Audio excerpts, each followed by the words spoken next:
Bienvenue à ce webinaire de la fission. La fission, c'est une antenne locale de l'AFIS, l'Association française pour l'information scientifique.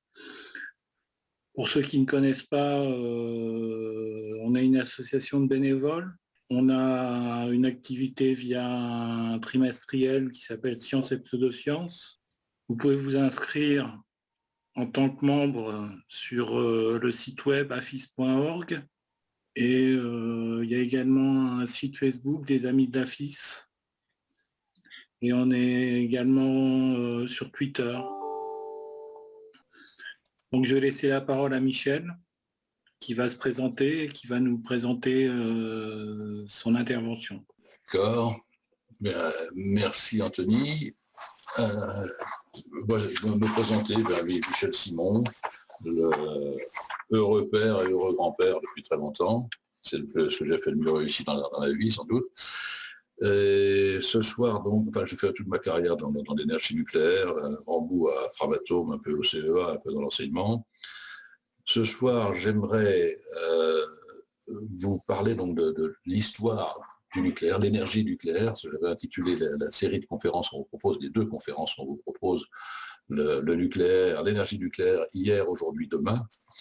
Moi, je vais faire ce soir vous présenter l'énergie nucléaire hier, la genèse, les premiers pas, quelquefois pas très heureux, ou discutables en tout cas, et dans une deuxième partie, insister sur les conséquences géostratégiques de l'épisode de la fission. C'est-à dire que je voudrais rappeler comment l'homme a appris à connaître la structure de la matière, comment on a découvert la fission, la première application de celle-ci pendant la Deuxième Guerre mondiale, et donc les conséquences que ça peut avoir sur le plan politique. Alors, parler d'énergie nucléaire, c'est bien sûr parler un peu de physique, de parler des atomes, parler de leurs interactions, etc.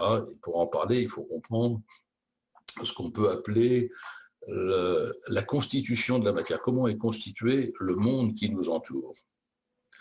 Pendant très longtemps, on a cru que la matière était continue. Il ne pouvait pas y avoir d'espace entre les particules de matière. On ne parlait même pas de particules d'ailleurs. Il n'y avait pas de particules discrètes. On pensait qu'à l'époque, toute chose était dans l'univers, était constituée de 4 éléments: l'eau, la terre, le feu et l'air. Point. Avec des qualités, le froid, le chaud, c'est humide ou sec. Enfin, c'était assez simple. C'est vrai que dans le Cro-Magnon, ça ne préoccupait pas trop l'humanité. Il a fallu attendre le 5e siècle avant Jésus-Christ, je remonte à loin, pour qu'un philosophe grec, Leucippe, avec son disciple Démocrite, pour qu'il réagisse contre cette thèse de la continuité de la matière. Ils ont l'intuition que la matière n'était pas continue, mais elle était constituée de grains minuscules, invisibles parce que trop petits, et impossibles à diviser. C'est pour ça qu'ils les ont appelés atomes, atomos, insécables.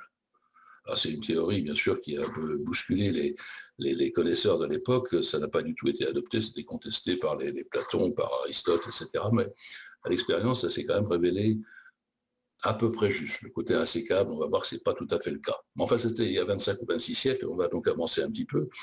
Il ne s'est pas passé grand-chose pendant 2 millénaires. La chimie, l'alchimie avait permis, au fil du temps, d'identifier les différences de comportement de certains matériaux, mais il a fallu attendre quand même le XVIIe siècle pour qu'un certain Robert Boyle, un physicien irlandais, apporte un élément nouveau. Il apporte la notion d'élément, et il a défini, il a découvert. Boyle, c'est pas un plaisantin, c'est pas un rigolo, c'est un grand physicien. Il avait découvert d'ailleurs ce qu'on appelle en France la loi de Mariotte, la loi des gaz parfaits, P1 V1 égale P2 V2.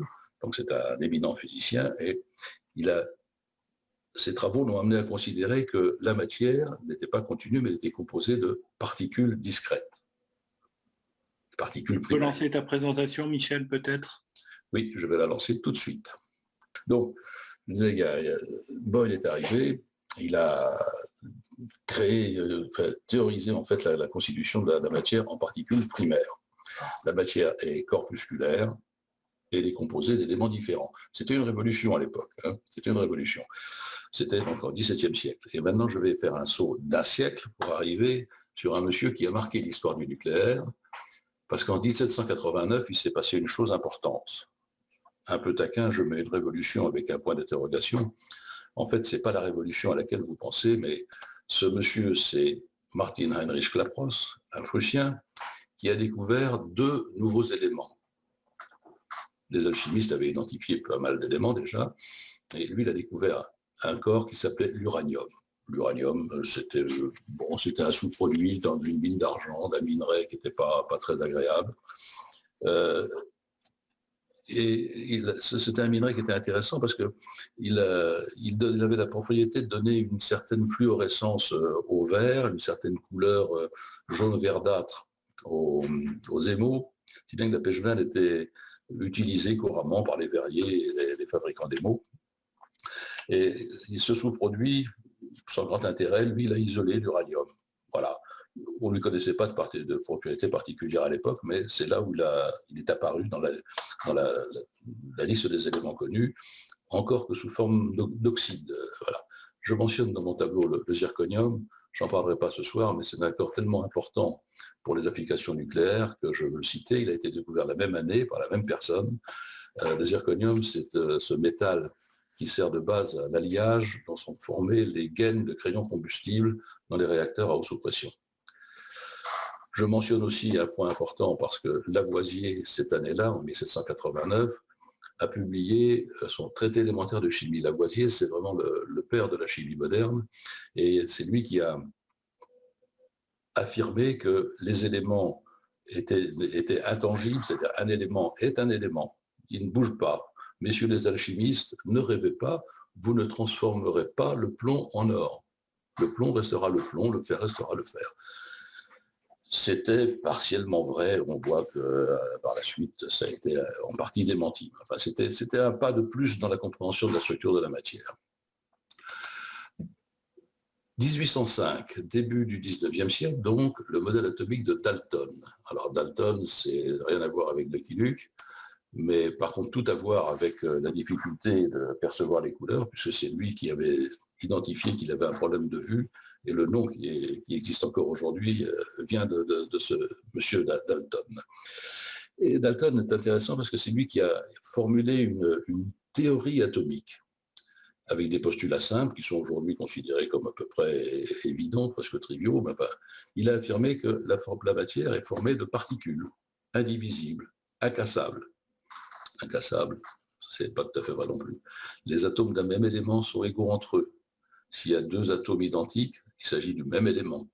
Si on a 2 fois le même élément, il aura toujours le même atome. Les atomes d'éléments différents sont différents, et les atomes peuvent se combiner pour former des compositions chimiques, mais en relation numérique simple, c'est-à-dire que 2 atomes d'hydrogène peuvent se marier avec un atome d'oxygène, mais c'est 1 ou 2, c'est pas 1,5, c'est des nombres entiers simples. C'était pas aussi évident que ça au début du 19e. Hein. Je progresse dans le temps, la compréhension de la structure de la matière se profile un petit peu, on voit les éléments, on sait qu'ils ne sont pas combinables, et j'arrive en 1869, où il y a une grande étape qui est franchie par un savant qui a fait un travail absolument remarquable à l'époque, hein, c'est Mendeleïev. À cette époque-là, en 1869, on connaissait seulement 63 éléments. Aujourd'hui, on en connaît 92. 63 éléments on connaissait leurs propriétés chimiques, on faisait encore relativement peu de physique, c'était surtout de la chimie, on connaissait leurs propriétés chimiques, et il avait constaté qu'il y avait une certaine périodicité dans ces caractéristiques chimiques, si bien que c'est mon chat qui vient m'embêter là. Il a réussi à organiser le classement de ces éléments connus à l'époque dans un tableau où on trouvait, ça ne ressemblait pas du tout à ça, hein. Il avait fait ça sur un cylindre, mais je vous projette là ce qui est connu aujourd'hui. Il avait mis en colonne donc d'abord un classement par masse atomique et par groupe les corps qui avaient des propriétés voisines. par exemple, le lithium, sodium, potassium, a des propriétés chimiques. Attends, le chat, voilà. Des propriétés chimiques qui sont très voisines. Le beryllium, le magnésium, le calcium, propriétés voisines. Le fluor, le chlore, le brome, ça se ressemble. Et donc, c'était une grande avancée parce qu'il trouvait une certaine logique dans l'organisation des éléments. Il n'avait pas encore l'idée de pourquoi ça se classait comme ça, mais c'était un grand pas en avant. Son tableau était incomplet puisqu'il ne connaissait que 63 éléments. Donc, il y avait des trous dans le tableau. Et il affirmait, sûr de lui, il y a un trou, mais c'est parce qu'il y a un élément qu'on n'a pas encore découvert et on va le découvrir. Et qu'on va découvrir cet élément, on va trouver qu'il a bien des caractéristiques chimiques similaires à ceux des corps qui l'entourent. Par exemple, pendant sa vie, le gallium a été découvert vers cette époque-là. Il avait affirmé que le gallium, qu'on trouverait un élément à cet endroit-là, et qu'il aurait des propriétés similaires à l'aluminium. Donc c'était un progrès tout à fait considérable. Aujourd'hui, on connaît les 92 éléments qui existent à l'état naturel, 92 éléments, et on sait qu'il n'y en a pas de plus. Par contre, on a créé des éléments artificiels au-delà du numéro 92 pour aller jusqu'à 118.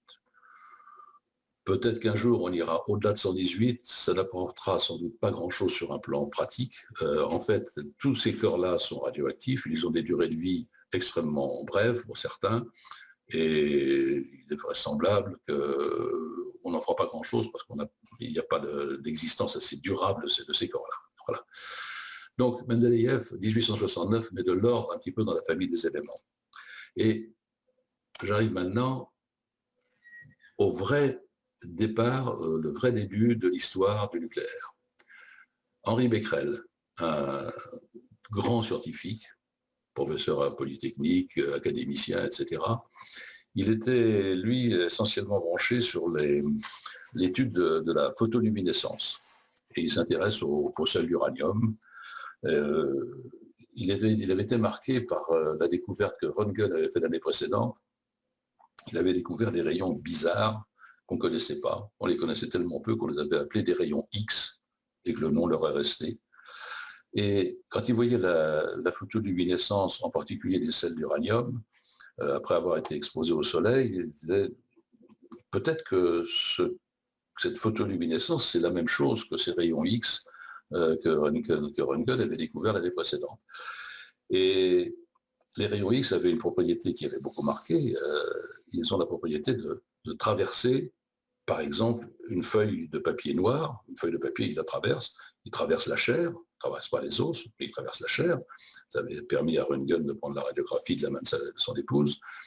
Et il dit, je vais faire l'expérience suivante, je vais prendre une plaque photographique que je vais bien emballer dans un papier noir bien opaque. Je poserai, après avoir exposé un échantillon d'uranium au soleil, je le poserai sur la plaque, et si les rayons de photoluminescence traversent le papier, ça montrera que c'est quelque chose qui est de la famille des rayonnements découverts par Röntgen. Donc il prépare son expérience, il emballe très soigneusement sa plaque, prépare son échantillon, mais manque de chance, on est en février 1896. Février, c'est l'hiver, c'est un jour, eh bien, le ciel est très couvert, il fait sombre, il n'y a pas de lumière, pas de soleil. Les conditions ne sont pas réunies pour faire l'expérience, donc soigneusement, il range le tout, il met sa plaque bien hermétiquement cachée, bien opaque, au fond du tiroir, pose son échantillon dessus en disant « je vais reprendre ça quand il fera plus beau ». Et de fait, quelques jours plus tard, le soleil revient, et il dit bah, je vais pouvoir faire ma manip. Il ressort du tiroir la plaque, toujours bien emballée, l'échantillon, et puis il est pris par un scrupule, en disant je vais quand même, avant de faire l'expérience, je vais vérifier que ma plaque est bien vierge, qu'il n'y a rien dessus, que je ne sois pas trompé par la suite quand je vais l'ouvrir. Donc il a des balles, il développe, et qu'est-ce qu'il voit? Il voit la trace des échantillons sur sa plaque. Alors là, il est très perturbé parce que la plaque, elle est bien emballée, les échantillons n'ont pas été exposés au soleil, la photoluminescence n'était pas suffisante pour marquer quoi que ce soit. Donc, il est obligé d'en conclure qu'il y a obligé. Il faut avoir une puissance de réflexion et une intuition physique colossale. Il vient de découvrir en fait la radioactivité, c'est-à-dire qu'il constate qu'il y a eu une émission spontanée de radiation sans apport d'énergie extérieure par une substance inerte. C'est quelque chose qui n'avait jamais été vu avant, jamais découvert. Il a peut-être découvert ce qu'on a appelé ensuite la radioactivité naturelle. Lui, il appelait ça des rayons uraniques, il pensait que c'était spécifique à l'uranium. Donc c'était une grande découverte en 1896, c'est vraiment le début de l'histoire. L'histoire s'est poursuivie assez rapidement par une personne tout à fait extraordinaire, pour qui j'ai une admiration sans borne, Marie Curie. Marie Curie, une Polonaise qui est venue en France pour poursuivre ses études, une femme extrêmement brillante, qui a fait ses études en partie en France, elle est agrégée de maths, agrégée de physique, et puis elle décide de faire un doctorat de sciences physiques. Elle hésite sur son sujet de thèse, et encouragée par Henri Poincaré, elle retient d'étudier ces rayonnements curieux que Becquerel a identifiés en 1996 pour en savoir un petit peu plus. Donc elle retient ça comme sujet de thèse. Elle obtient, alors les conditions des étudiants de l'époque n'étaient pas très confortables. Elle obtient la mise à disposition d'un hangar par l'école de chimie physique industrielle de la municipalité de Paris. On ne peut pas appeler ça un laboratoire, c'est vraiment un hangar, c'est mal éclairé, il n'y a pas de chauffage, etc. Et elle obtient, par l'intermédiaire elle se fait un petit peu aider, et elle obtient 10 tonnes de minerai de Plechband, de ce minerai qui contient de l'uranium de Bohème. Et dans des conditions donc extrêmement difficiles, elle recherche à isoler d'abord l'uranium pour travailler dessus, et constate qu'une fois qu'elle a extrait l'uranium, c'est curieux, dans la pechblende qui reste, c'est toujours radioactif. Alors déjà, pour mesurer l'activité avec les moyens de l'époque, c'était une performance extraordinaire. Son mari, Curie, avait bricolé, on peut dire, enfin inventé un piézoélectromètre qui mesurait l'ionisation de l'air en fonction de l'intensité du rayonnement. Et elle constate donc que le résidu de la pechblende est toujours radioactif. En travaillant un travail physique, 10 tonnes qui sont à manier à la main, il n'y a pas d'autre moyen de manutention, elle découvre qu'il y a autre chose qui est radioactif, et elle découvre le polonium d'abord, puis le radium en 1897. Donc découverte de 2 nouveaux produits, 2 nouveaux matériaux qui sont eux aussi radioactifs. Elle participe, pour mémoire, je mentionne ça parce que c'est une femme absolument d'exception, au développement avec son mari des premières initiatives en matière de curithérapie. Et pendant la guerre, elle a même développé, mis en œuvre, disons, la découverte de Röntgen et des rayons X en créant ce qu'on a appelé des petites curies, des moyens de radiographie itinérants, et les accompagner sur le front. Une femme d'exception. Pardon. Donc, 2 nouveaux produits, polonium et radium. Le radium, ça fait un tabac. Ça fait un tabac. Dans l'opinion publique, c'est un produit miracle, ça sert à tout, ça guérit l'épiderme, on en met dans le chocolat, ça vous guérit de n'importe quoi. Les crèmes alpha-radium, par exemple, on en met dans les vêtements. Ça tient chaud, c'est magnifique, c'est fabuleux. On avait même imaginé qu'un jour, on pourrait se chauffer au radium. On mettrait des blocs de radium dans la cheminée pour bénéficier de la chaleur. Au radium pour faire des poutres. Et vous voyez, il y avait le docteur Alfred Curie qui avait déjà le nez pour trouver les formules qui font vendre. Il n'avait rien à voir avec la famille Curie, bien sûr. Voilà, donc un tabac qui est fait avec cette radioactivité, et surtout avec ce radium, ça a duré longtemps parce que ces applications, les applications médicales, elles continuent à avoir lieu, bien sûr, mais les applications non médicales, elles ont duré pratiquement jusqu'à la Deuxième Guerre mondiale. Certains, sans doute, se rappellent de ces réveils avec des lettres lumineuses qui s'étaient peints à la main, en général par des femmes d'ailleurs. Il y avait un métier assez difficile. Et pour avoir le pinceau le plus fin possible, on passe le pinceau entre le bout des lettres, comme ça, avec du radium dessus. Je ne vous raconte pas les conséquences sanitaires que ça a pu avoir. Voilà. Ça, c'est le radium et l'enthousiasme que ça a pu supporter. Et on va rentrer maintenant dans l'époque de la recherche. C'est-à-dire, on a trouvé donc en 96 la radioactivité naturelle. J'ai oublié de mentionner tout à l'heure, en 97, découverte de l'électron. On pensait que c'était une particule, et on trouve quelque chose, une particule chargée électriquement, qui n'est pas de rayonnement déjà, qui crée la radioactivité, et on voit ça. Bon, découverte importante, mais ça veut dire qu'on commence à soupçonner que cette particule, elle n'est pas aussi homogène qu'on veut bien l'imaginer, ce n'est pas une particule solide, il y a sûrement des composants dedans.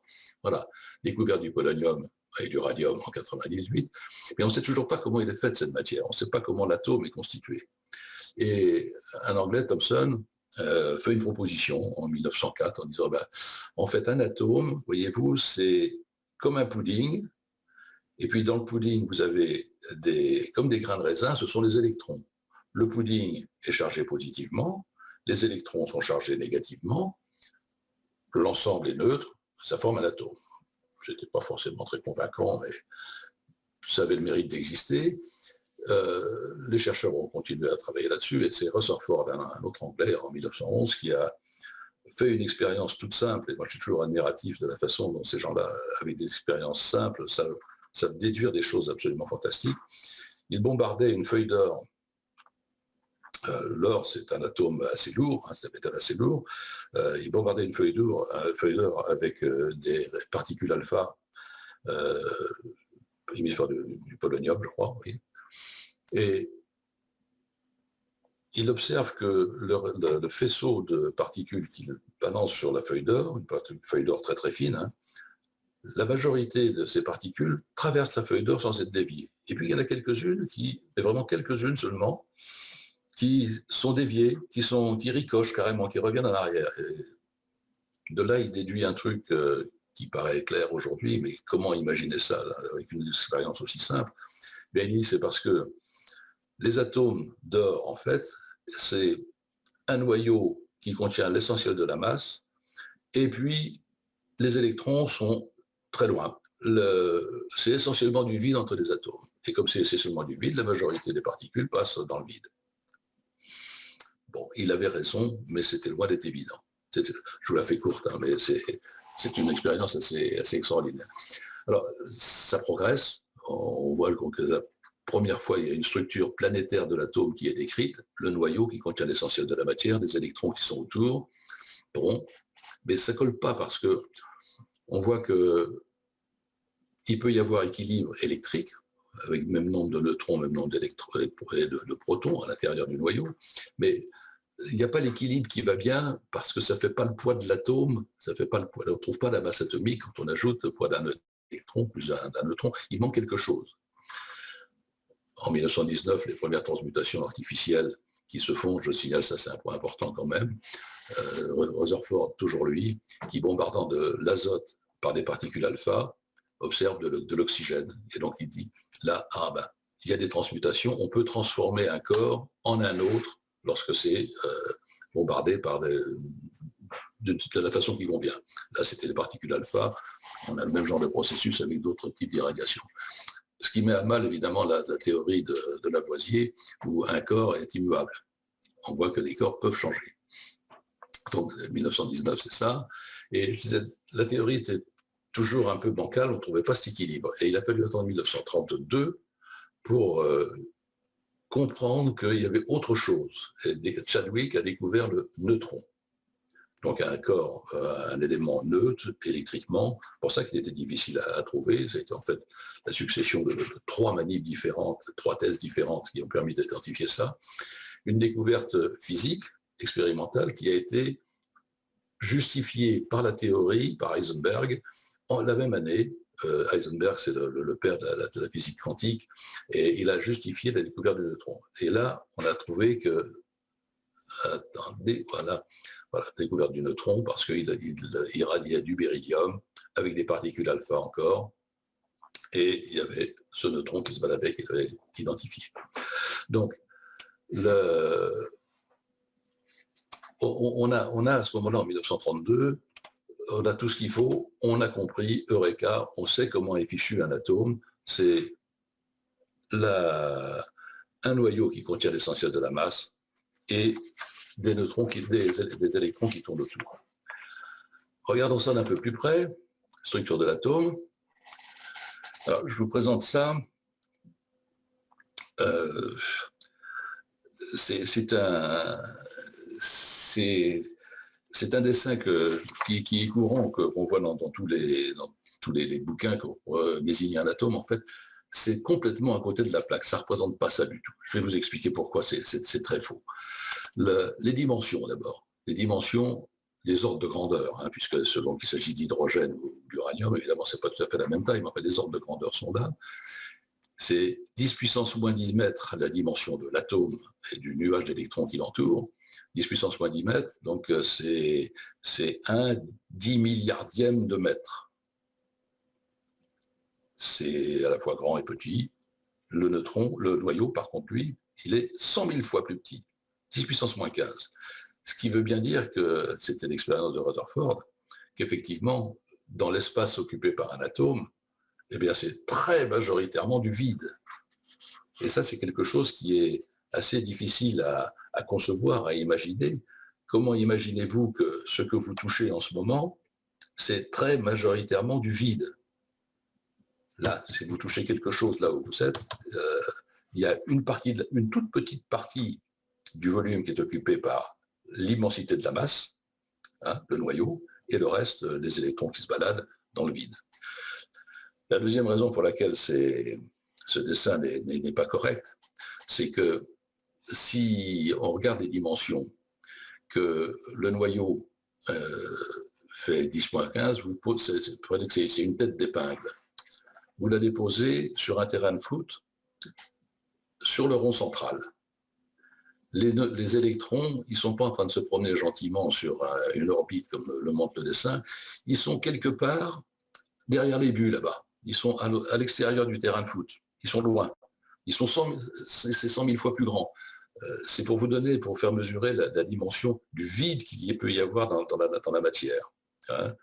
Et ça, évidemment, on sait difficilement représenter sur un transparent, sur une slide, quelque chose qui, la pointe, la tête d'épingle et les électrons de l'autre côté du terrain de foot. Voilà. Donc, en plus, autre raison pour laquelle ce dessin est critiquable, mais c'est comme ça qu'il est présenté en général, on voit des électrons qui se promènent sur des orbites bien définies, etc. Ben, c'est pas vrai. C'est pas vrai. Les électrons, on l'a compris après, par Heisenberg, d'ailleurs, qui a été l'un des promoteurs de cette théorie, on ne sait pas à la fois préciser la position d'un électron et son énergie, sa quantité de mouvement, précisément. On sait qu'il est très loin, il est quelque part, on ne sait pas vraiment où, 100 fois plus loin que le noyau, mais il y a un principe, le principe d'incertitude de Heisenberg, on ne peut pas connaître à la fois sa position et son énergie. Donc on ne parle de moins en moins d'orbite des électrons, mais on parle de nuages, il est quelque part par là, on sait qu'il est loin. Ce qu'on peut en retirer en tout cas, c'est la masse, elle est pour l'essentiel comprise dans le noyau, qui comprend donc des protons et des neutrons, et puis les électrons sont très très loin. Oui. Comment on décrit un atome? Eh bien, un atome, chaque élément a un symbole, l'hydrogène, le carbone, le fer, etc. Le numéro atomique, ça c'est le numéro important, c'est le nombre de protons, ça caractérise l'élément. Si un élément a X protons, c'est quelque chose, et tous les atomes de cet élément ont le même nombre de protons. Des éléments qui ont un nombre de protons différents sont des éléments différents. En plus, on caractérise le nombre de nucléons en ajoutant au nombre de protons le nombre de neutrons. C'est-à-dire dans le noyau, on a les protons et les neutrons. Le nombre de nucléons, il peut varier. Pour un élément donné, on peut avoir un nombre plus ou moins important de neutrons dans le noyau, et ça fait les différents isotopes. Les propriétés chimiques sont à peu près les mêmes, sont les mêmes, mais la masse atomique, elle va varier parce que, eh bien, il y a plus ou moins de neutrons en plus. Donc la connaissance de la structure de l'atome là fait un grand pas, d'autant qu'on sait aussi que cet atome, il peut évoluer. il peut se transmuter, émettre des rayons alpha, des rayons bêta, des protons, des neutrons. Je ne rentre pas plus dans le détail, mais donc la structure de la matière, elle est évolutive.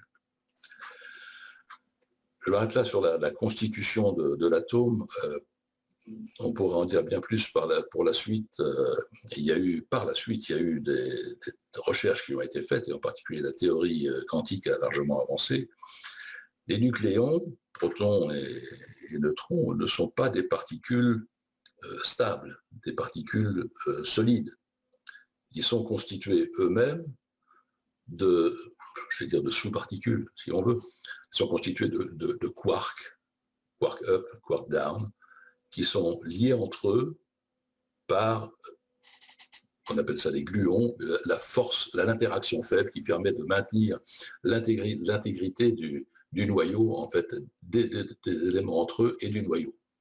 Parce que le premier réflexe qu'on pourrait avoir, on dit, mais comment se fait-il qu'un amas de protons qui sont tous chargés positivement, ils devraient avoir tendance à s'écarter les uns des autres. Et il y a une force bien plus importante que la force électromagnétique, qui est l'interaction forte que j'évoquais tout à l'heure par les gluons, qui maintiennent ensemble. Je n'en dis pas plus là-dessus. On a l'essentiel de la structure de l'atome, et s'il y a un intérêt pour la FIS, on pourra un jour faire une conférence spécifique sur les hadrons, la physique des particules et sous-particules. C'est quelque chose de tout à fait passionnant qui nous amènera vers le CERN à Genève, sans doute. Voilà, donc ça c'est la structure de l'atome, et je reviens sur ce point ici. Donc en 1932, on a découvert le neutron, formulé le modèle atomique. En 1934, Joliot découvre la radioactivité artificielle. C'est-à-dire qu'il crée un nouvel élément qui est lui-même radioactif. Bon, donc la radioactivité, ce n'est pas qu'un phénomène naturel, on peut aussi le dire. Puis je l'ai laissé en blanc la grande partie du dessus, parce que je voudrais m'arrêter 2 minutes sur ce qui se passe en fait dans le monde à cette époque-là. On a quitté la Première Guerre mondiale, 1918, la République de Weimar s'est créée, il y a le traité de Versailles qui a été signé, un traité extrêmement exigeant, extrêmement difficile pour l'Allemagne, qui donnait l'intégralité de la responsabilité de la guerre à l'Allemagne et qui entendait faire payer à l'Allemagne la totalité des coûts. C'était difficilement supportable par les Allemands, et ça a participé certainement à la dégradation de l'état d'esprit allemand pendant toute cette période, et on arrive en 1933, dès 1920, Hitler s'était manifesté en adhérant au Parti des travailleurs allemands, avait sorti un programme en 25 points vantant un caractère très nationaliste, la supériorité de la race aryenne, l'exigence pour l'Allemagne, le besoin de retrouver son indépendance, le droit d'avoir une armée, le droit d'occuper le terrain, que tous les territoires occupés par les germaniques soient attachés à l'Allemagne, etc. Et dans un climat de grande pauvreté de l'Allemagne, c'était un discours populiste qui avait un très grand écho, qui marchait très bien. Donc en 1933, Hitler est élu chancelier. Bon, c'est que dire que le parti qu'il avait organisé l'avait plébiscité. Et dès son arrivée au pouvoir, il décide que l'Allemagne se retire de la SDN, la Société des Nations, ce qui est devenu après l'ONU, parce que cette Société des Nations qui massacre l'Allemagne, non, il ne la reconnaît pas, il n'en veut pas. Il dénonce le traité de Versailles qui mettait à la charge de l'Allemagne tout un tas de choses et ne reconnaissait pas sa réelle capacité à développer son indépendance. Il crée en 1936 l'armée allemande, ce qui était interdit par le traité de Versailles. Il s'allie avec l'Italie et le Japon. Et dès 1938, c'est l'invasion de l'Autriche, mais une invasion qui a été précédée par une propagande extrêmement bien faite, si bien que quand les troupes allemandes sont rentrées en Autriche, ça n'a pas été un conflit. Ils étaient applaudis. C'était quelque chose qui était apprécié. Octobre 38, annexion des Sudètes, donc en Tchécoslovaquie, c'est la Bohème, en particulier la région où il y a ces mines tout à l'heure. Un discours toujours très, très antisémite. Si l'Allemagne est dans cette situation-là, c'est parce qu'ils ont été maltraités par le traité de Versailles. Leurs ennemis, ce sont les Juifs. Ce sont les Juifs qui font que l'Allemagne dans cette situation très, très difficile. Et l'Allemagne est une grande nation, on doit retrouver notre capacité intégrale. Donc, tout ce climat qui a précédé la Deuxième Guerre mondiale, et c'est dans ce climat-là, je cite le 9 novembre 1938, la nuit de cristal, qui a été un véritable pogrom, où tout ce qui était d'appartenance ou d'affiliation juive, les commerces, les maisons, etc., ont été dévastés, brûlés, tués, un nombre de décès de personnes tuées considérable. Donc c'était un esprit, y compris dans la population allemande, c'est ça qui est extraordinaire, qui était extrêmement tendu. Et c'est dans ce climat-là qu'en décembre 1938, un laboratoire allemand découvre un phénomène bizarre, nouveau, inattendu.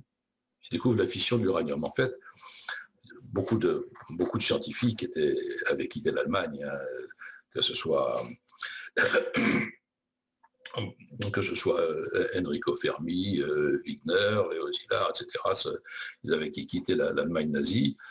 Et Otto Hahn et Strassmann, dans un laboratoire, cherchaient en fait à obtenir des corps nouveaux. Ils bombardaient l'uranium de l'uranium, pour essayer d'avoir des corps qui soient plus lourds, qui intègrent les neutrons en question ou les protons. Et en fait, au lieu de trouver des corps plus lourds, curieusement, dans les produits qu'ils avaient trouvés après irradiation, très curieusement, ils ne trouvaient pas des corps plus lourds, ils trouvaient des corps du milieu de la classification de Mendeleïev, du barium, du strontium, alors que ce n'était pas du tout logique. C'était pas du tout logique. Et un coup de chapeau au passage, parce que pour aller retrouver par voie chimique des traces d'éléments comme ça et de l'identifier chimiquement, moi je dis chapeau, il faut le faire. Hein, il faut le faire. Et l'explication, elle a été confirmée par eux et par une de leurs collègues, Lise Meitner, qui avait fui l'Allemagne parce que sa mère était juive, mais elle avait été une grande théoricienne. Ils ont reconnu que la seule explication à ce qu'ils voyaient, c'était que l'atome d'uranium, il n'avait pas grossi comme ils l'attendaient, mais il s'était fendu, il s'était cassé. Il y avait des produits de fission. Ils avaient découvert la fission. Alors c'est quoi la fission? La fission, vous partez d'un noyau fissile, comme ça, il est bombardé par un neutron en l'occurrence, et quand il se casse, il fait 2 fragments, plus un certain nombre de neutrons, 2, 3 neutrons. Et ce qui est curieux, alors évidemment, ce n'est pas eux qui l'ont mesuré comme ça, mais ce qu'il faut en retenir, c'est que la masse totale de ces 2 produits de fission, plus des neutrons qui sont émis, reste inférieure à la masse de l'atome initial. Et s'il y a de la masse qui est perdue, c'est parce qu'elle a été transformée en énergie. Ou c'est l'énergie qui a été créée au moment de cette fission qui a consommé la masse. Alors l'énergie en question, on peut la juger importante, 200 mégaélectronvolts, pour donner un ordre de grandeur, 200, c'est 1 picojoule, 10 puissance moins 12 joules, 10 puissance moins 17 à peu près 1 kilowattheure. Donc c'est extrêmement faible pour un atome. Lorsque vous avez quelques milliards d'atomes, ça veut dire autre chose.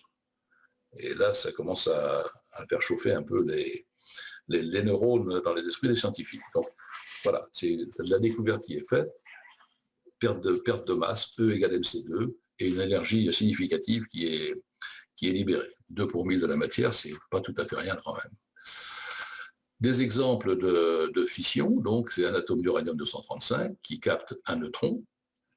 Alors ça forme de l'uranium-236, mais d'une façon très fugace. L'uranium-236 est tellement instable qu'immédiatement il se casse et il produit du barium plus du krypton en émettant 3 neutrons, ou du strontium et du xénon, plus de neutrons, il y a un rayonnement gamma. Et il y a plein de façons différentes de fissionner.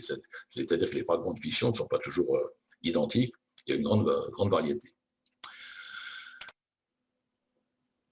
Je reviens d'avant-guerre, période donc très tendue qu'on a quittée à la fin 1938, où il y a la découverte de la fission.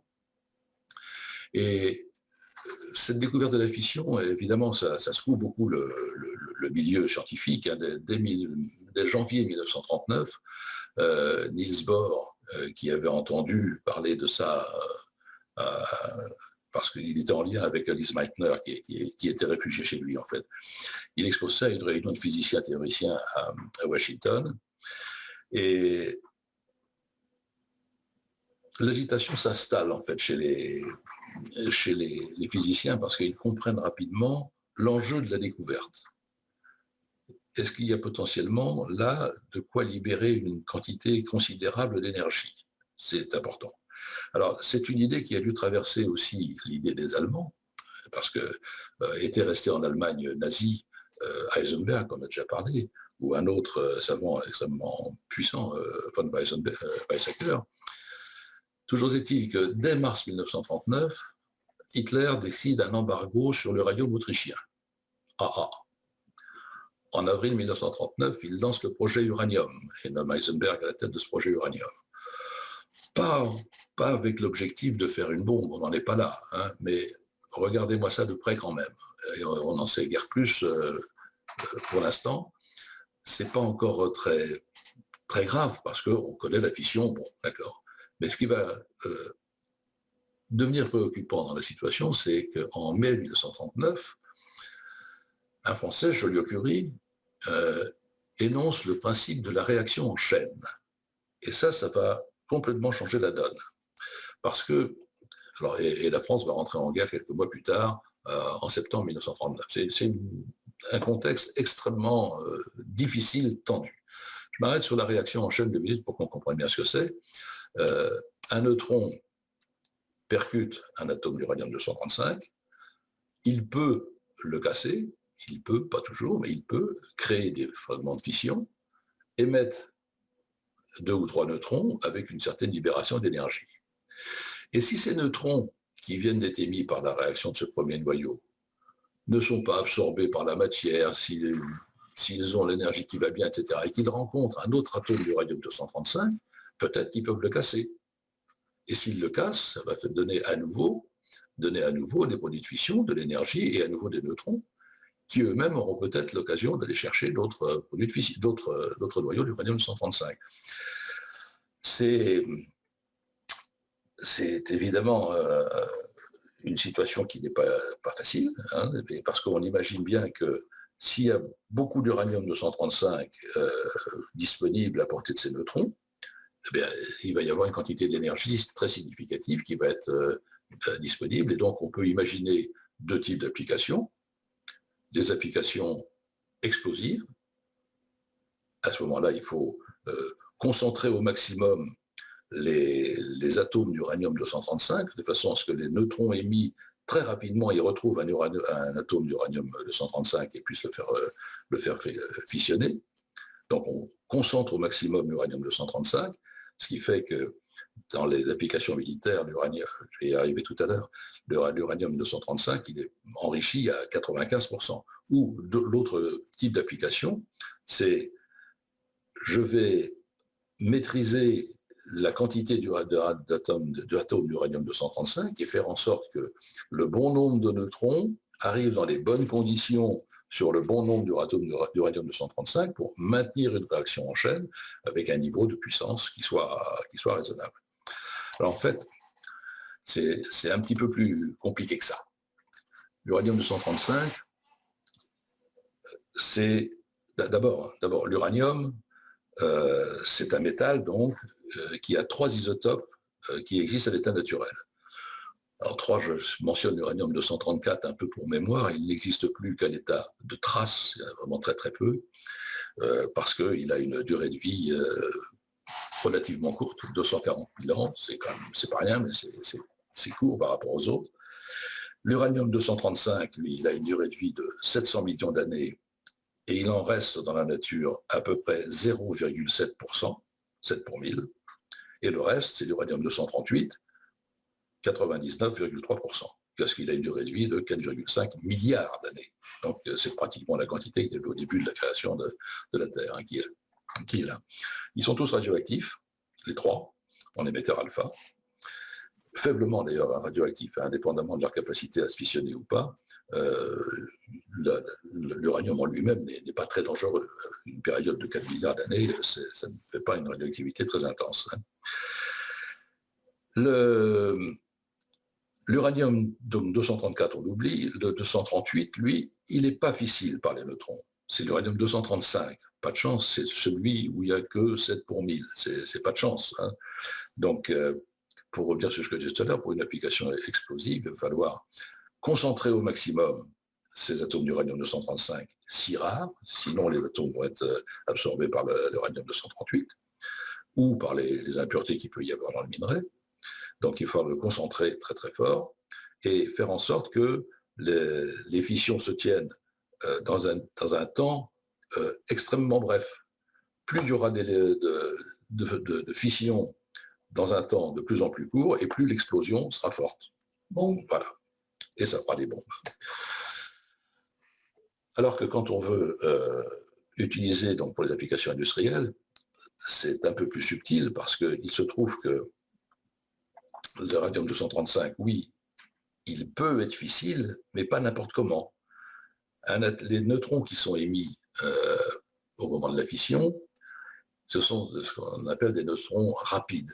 Et effectivement, ils sont rapides, ils ont une énergie qui est de l'ordre du mégaélectronvolt, mais ça veut dire qu'ils ont une vitesse qui est de l'ordre de 50 millions de kilomètres/heure. 13 800 km par seconde, en moyenne. Hein. C'est donc extrêmement rapide. Et à cette vitesse-là, le neutron, la plupart du temps, il ne va pas casser l'uranium 235, il va ricocher sur le noyau. Et ce n'est pas ça qu'on veut. Il faut ramener la vitesse du neutron à une vitesse où il a une chance de déstabiliser le noyau. Et pour ça, il faut des neutrons qu'on appelle thermiques, dont la vitesse est beaucoup plus faible. On arrive à 8000 km/h, c'est 0,025 électronvolts. Le problème, c'est comment faire pour ralentir les neutrons et les amener à une vitesse où ils ont une bonne probabilité de fissionner l'uranium 235. Eh bien, quand vous avez une boule de billard qui va très très vite, si vous lancez la bille de billard contre un mur solide, elle va ricocher dessus et repartir tout de suite. Alors que si vous l'envoyez sur une autre boule de billard, elle va ricocher dessus, mais en donnant la moitié de son énergie à l'autre boule de billard. Et donc, l'idée de base, je simplifie, hein, les physiciens nucléaires vont trouver que je simplifie peut-être un peu trop, mais l'idée c'est bien ça, c'est de faire que les neutrons heurtent d'autres neutrons ou d'autres protons qui ont à peu près la même masse, de façon à perdre leur énergie et revenir à une vitesse faible. Trouver des neutrons ou des protons, les protons c'est facile à trouver. Le proton c'est l'atome d'hydrogène. Donc, si ça se passe dans un milieu plein d'eau, ils vont trouver de quoi se ralentir. Alors, l'hydrogène, c'est idéal parce qu'à chaque rencontre avec un atome d'hydrogène, ça va perdre la moitié de son énergie. Si ce n'est pas de l'hydrogène, ça peut être du dihydrogène, le deutérium, l'eau lourde. Ça peut être, à défaut de mieux, le carbone. C'est déjà un numéro atomique 12, c'est déjà un peu important, mais ça marche aussi. Donc voilà, le principe c'est celui-là, c'est ramener la vitesse des neutrons là où la probabilité de fission est la plus importante. Et c'est ça qui se fait dans le cœur des réacteurs nucléaires actuels, où tout l'art et la manière, c'est justement de faire en sorte qu'il y ait le bon nombre de neutrons à la bonne vitesse, avec la bonne quantité d'uranium-235. Et donc là, il faut définir la bonne quantité, le bon enrichissement en uranium-235. Je disais tout à l'heure, dans les applications militaires, on flirte avec les 90-95%. Dans un cœur de réacteur, on est à 3 ou 4%. Voilà. En quantité d'énergie, je voudrais quelques exemples pour vous dire, bien marquer la quantité colossale d'énergie que ça représente. Quand une centrale de puissance de 1000 mégawatts. Elle consomme en moyenne 27 tonnes d'uranium qui est enrichi à 3 à 3,5% par an. C'est-à-dire que si on ramène ça à l'heure, c'est un uranium 235, et consomme à peu près 100 grammes d'uranium 235 par heure. Pour avoir la même puissance, il faut consommer 170 tonnes de fuel par heure, 260 tonnes de charbon. Donc vous voyez l'écart de puissance que ça représente, de l'énergie propre qui est dans cette fission, c'est absolument colossal. Je m'arrête sur la réaction en chaîne, il y aurait beaucoup de choses à dire, mais je reviens sur la suite de l'histoire. Et on arrive donc, je rappelle, 1938, la découverte de la fission, le principe de la réaction en chaîne, lancement du projet uranium en Allemagne, la France rentre en guerre en 1939, juin 40, la France est occupée. Il y a un grand débat parmi les scientifiques à cette époque-là. C'est potentiellement hyper puissant, hyper dangereux si on réussit effectivement à utiliser cette énergie de fission pour en faire une arme. Si on peut. On est très très loin de la réussite encore. Et il y a une grande préoccupation, alors d'une part sur le plan de la déontologie des chercheurs. Joliot-Curie, par exemple, disait non, la science, elle appartient à tout le monde, tout ce que l'on trouve, il faut le publier, il faut le dire. Et d'autres, disant au contraire, non, dans la situation actuelle, compte tenu de l'enjeu et des possibilités d'usage militaire, il faut considérer que tout ce que l'on peut trouver et chercher, c'est secret. Il faut en parler à personne. D'autant qu'en Allemagne, on ne sait pas trop ce qui s'y passe. On sait que, il y a de l'uranium, il y a des capacités intellectuelles des chercheurs, des scientifiques de très très haut niveau qui ont tous les éléments pour aller peut-être plus vite que nous. Et c'est la grande angoisse qui va les saisir pendant les années qui vont suivre. Où en est l'Allemagne dans ses recherches sur l'application nucléaire? La France, elle est entrée en guerre. Joliot-Curie a réussi à sauver le stock d'uranium et d'eau lourde. L'eau lourde, il l'envoie en Angleterre. Le peu d'uranium qu'on a, il est stocké au Maroc sans même l'accord des autorités marocaines d'ailleurs. Enfin, on sauve les meubles. Mais la recherche en France est à l'arrêt. En Angleterre, c'est pas tout à fait à l'arrêt parce qu'il y a un certain nombre de scientifiques qui ont fui l'Allemagne et l'Italie et qui se sont réfugiés là-bas. Mais la préoccupation, il n'y a pas des moyens parce que l'Angleterre, elle est en guerre, elle est déjà tout à fait accaparée par ça. Et donc, certains chercheurs, je pense à Léo Szilard en particulier, se font la conviction qu'il n'y a que les États-Unis qui peuvent exploiter et mettre en place ce qu'il faut comme projet pour faire quelque chose là-dessus. Donc, il réussit à convaincre, je vois l'heure qui tourne, oui, il réussit à convaincre Einstein, qui n'a pas du tout trompé dans le développement de la bombe, mais qui est un scientifique de tel renom que c'est lui qui peut éventuellement attirer l'attention de Roosevelt, et il lui prépare une lettre dès octobre 1940, une lettre d'ailleurs qui ne sera remise en octobre. La lettre est signée en mois d'août, et elle est remise seulement en octobre par voie diplomatique à Roosevelt, pour attirer son attention sur les applications militaires potentielles, l'intérêt qu'il pourrait y avoir à disposer d'une telle arme, et en tout cas la nécessité de se préoccuper de constituer un stock d'uranium, ce qui sera fait avec les mines du Gabon. Roosevelt reçoit cette lettre avec intérêt, on va regarder, donc il crée un comité, comme ça se fait dans ces cas-là, un comité scientifique, et la recherche se poursuit gentiment, je dirais, aux États-Unis, sans grande pression. Mais en 1941, il y a un élément nouveau majeur, c'est au mois de décembre 1941, les Japonais pilonnent Pearl Harbor. Et le 8 décembre, les États-Unis rentrent en guerre. La recherche se poursuit toujours de façon académique et sans doute pas assez rapidement. Donc, au cours de l'année 1942, Roosevelt prend la décision de confier la direction de ce qu'on a appelé le projet Manhattan, parce qu'ils étaient installés dans des bureaux à Manhattan. Il confie la direction à un militaire, Grove, qui sera nommé général à l'occasion, un type sans doute assez imbuvable, mais un organisateur extraordinaire, et avec une mission simple. S'il y a une possibilité de faire une bombe, vous me la faites le plus vite possible. Voilà. Je le fais avec mes mots, c'était pas formulé comme ça, mais l'idée de base est celle-là. Et comme les recherches ont avancé, 2 mois plus tard, en décembre 1942, Enrico Fermi, donc réfugié aux États-Unis, établit la divergence de la toute première pile atomique. C'est une performance hors du commun parce que on connaissait très mal les règles de la physique qui régissent la fission.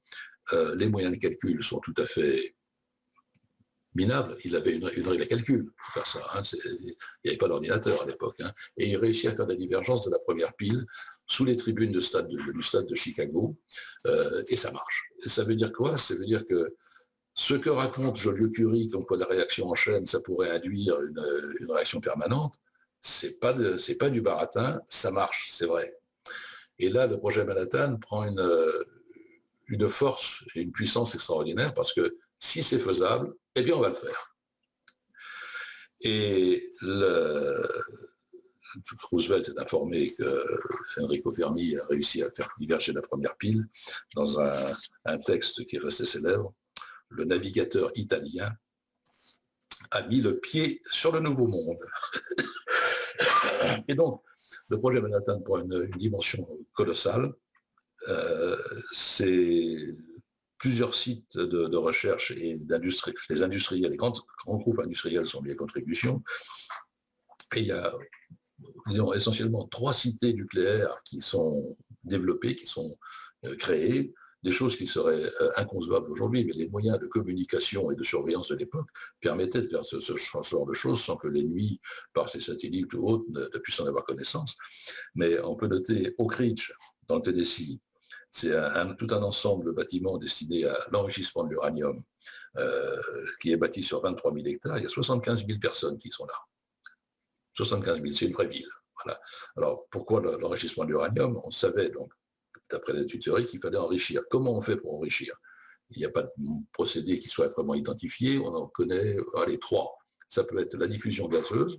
On fait traverser les atomes à une membrane poreuse. Ça peut être par ultracentrifugation. Ça peut être par l'usage d'un cyclotron. Hop, Grove dit, on regarde les trois voies. La plus prometteuse au bout de quelques mois, c'est la diffusion gazeuse. C'est la diffusion gazeuse, hop, on la met en œuvre. On la met en œuvre, mais on oublie de faire une usine prototype, l'étape pré-industrielle. Il va directement sur une usine complète pour assurer la diffusion gazeuse. C'est une usine qui a fonctionné d'ailleurs pendant très nombreuses années après. À Hanford, c'est un autre épisode. On avait trouvé donc l'uranium 238, lui, pouvait se transformer en plutonium sous irradiation dans un cœur de réacteur. Ça, c'était un des résultats de Fermi. Et le plutonium, lui, il est fissile. Donc, on peut aussi faire des bombes avec du plutonium. Et bien qu'à cela ne tienne, on va faire 3 réacteurs, un peu du genre de ceux de Fermi, mais plus puissants, pour faire du plutonium. Et puis, à côté, on fait le laboratoire qui va bien pour... il faut avoir extraire le plutonium qui a été créé dans les piles. 3 réacteurs d'un coup. Dans l'État de Washington, c'est 50 000 personnes qui sont là. Personne ne sait d'ailleurs pourquoi. C'est tout ça, ça se fait dans le secret le plus absolu sur la finalité. Les gens, ils savent qu'ils travaillent du plutonium, mais pourquoi faire, ils n'en savent rien du tout. Et le 3e centre, peut-être le plus, je ne sais pas si c'est le plus marquant, mais qui a réuni le plus de célébrités, de cerveaux vraiment intenses, c'est Los Alamos, au Nouveau-Mexique, où c'est une véritable ville qui s'est créée sur 22 000 hectares pour concevoir et réaliser les premières bombes.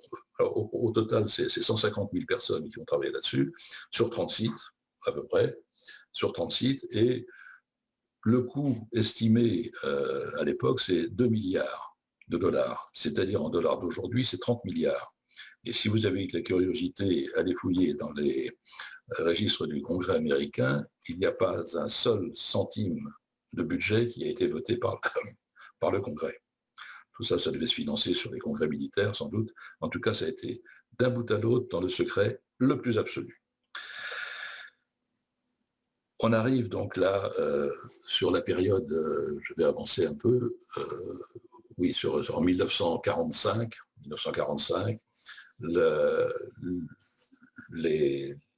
la guerre en Europe et dans le Pacifique est à son paroxysme. Ce sont des dommages considérables. Pour mémoire, je rappelle, en février 1945, la ville de Dresde en Allemagne reçoit pendant 3 jours et est bombardée, 1300 avions, 4000 tonnes de bombes. En mars 1945, c'est Tokyo qui est bombardée, 100 000 morts. C'est dire l'intensité de la guerre qu'il y a à ce moment-là. Et bonheur pour nous, le 8 mai 1945, c'est l'armistice France-Allemagne. Donc l'Europe retrouve un semblant de paix.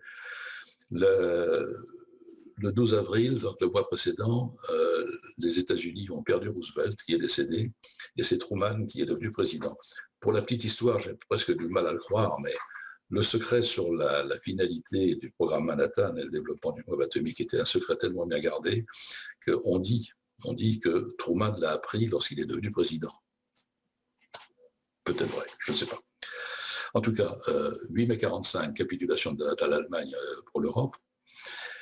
Ouf, un énorme soulagement aussi parce que, d'abord, la guerre est finie, mais ouf, ils n'ont pas réussi à faire la bombe. Ils n'ont pas réussi. Et là, je dois dire encore une fois que pour les scientifiques, c'était vraiment un choix cornélien parce qu'ils ont, au fil du temps, pris conscience de l'intensité des dommages qui pouvaient être faits par une bombe nucléaire. Et ils étaient partagés entre le fait, est-ce que vraiment on est sage de participer à la réalisation d'une arme aussi destructrice, aussi meurtrière, aussi violente? Et bien ne pas le faire, c'est de ne pas servir mon pays, c'est peut-être laisser les Allemands le faire. C'était un choix absolument cornélien, alors que la plupart d'entre eux regrettaient la guerre et ne cherchaient pas à faire des armes pour le plaisir de faire des armes. C'était vraiment pour le service du pays. Et je voudrais vous montrer quelques déclarations qui ont été faites dans Joliot-Curie, qui était un pacifiste à tout craint pendant longtemps. Il disait on doit prévoir avec appréhension les conséquences du déclenchement d'un pareil cataclysme. C'était le cataclysme absolu. Qu'est-ce qu'il faut faire? Oppenheimer, qui a fini, je ne vais pas dire, un peu déséquilibré mentalement, tellement il a été perturbé par ce qu'il a fait. Je suis devenu la mort. Ça a été un problème moral extrêmement grave, extrêmement puissant, qui les a beaucoup perturbés. Et Einstein, pour mémoire aussi, donc pacifiste aussi, très convaincu, et qui lui n'a pas du tout trempé dans le projet Manhattan. Et il résumait ça en 1955, telle est donc dans sa terrifiante simplicité l'implacable dilemme que nous soumettons, allons nous mettre fin à la race humaine, ou l'humanité renoncera-t-elle à la guerre? Et en fait, dans cette phrase, on trouve l'esquisse de ce qui fera la guerre, l'opposition entre les deux blocs, la présence d'une bombe atomique comme ça, est-ce que ça incite l'humanité à renoncer à la guerre? C'est bon.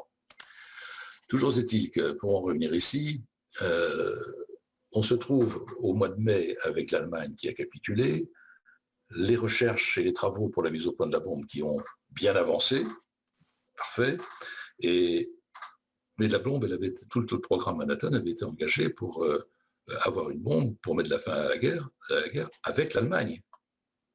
Qu'est-ce qu'on fait? On arrête? Ou les Japonais qui mènent une guerre très dure avec les États-Unis dans le Pacifique, est-ce qu'on utilise cette arme contre les Japonais? Truman, donc, qui vient de prendre la présidence, crée un comité qui est chargé d'étudier la question. Et le comité, dans lequel il y a des scientifiques et des militaires, donne une recommandation, alors, sans aucune ambiguïté. Ce sont les militaires qui l'emportent, bien sûr, d'utiliser l'arme atomique sans avertissement préalable sur une cible à haute densité de population et à caractère militaire, de façon à obtenir le maximum d'effets psychologiques. C'est une conclusion, une recommandation qui ne va pas du tout aux scientifiques, en particulier aux Hillard, qui lui met en garde contre ça, vous ne mesurez pas l'intensité des dommages qui vont être réalisés, et qui lui préconise plutôt d'utiliser la guerre dans un endroit désert, d'utiliser la bombe dans un endroit désert, de manière à intimider les Japonais, mais ne pas détruire 100 000, enfin ne pas utiliser la bombe contre des personnes.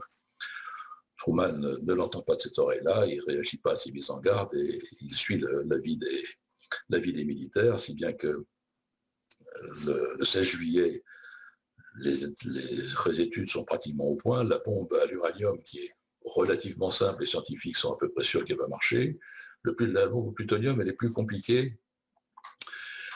Et il y a la crainte surtout que si jamais elle n'explose pas, attention, il ne faut pas qu'on laisse tomber un machin qui est plein de plutonium pour le donner aux Japonais. Donc, il ne faut pas faire ça. Il faut faire un essai avant. Il y a un premier essai, la toute première explosion nucléaire qui a lieu au mois de juillet 1945 dans le désert du Nevada, à Alamogordo. Et là, c'est encore plus puissant que ce que les scientifiques craignaient. L'histoire suit son cours.